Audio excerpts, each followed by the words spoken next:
সবাইকে শুভ সন্ধ্যা। আজ আমি রান্না করেছিলাম কাকচি মাছের চচ্চড়ি। চলুন দেখি ভিডিওটি।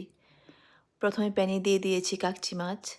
এবার দিয়ে দিলাম আদা রসুন বাটা, মরিচ গুঁড়া, হলুদ গুঁড়া, ধনিয়া গুঁড়া। দিয়ে দিলাম পেঁয়াজ, টমেটো,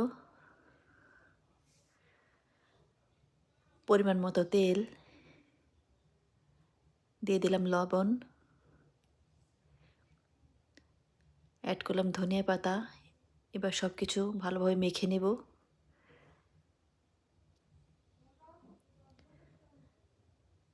এবার ঢাকনা দিয়ে ঢেকে রান্না করব।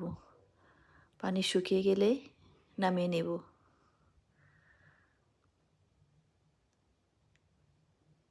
এবার হয়ে গেল কাকচি মাছের চচ্চড়ি। এবার গরম ভাতের সাথে পরিবেশনের পালা। আশা করি ভিডিওটি সবার ভালো লাগবে।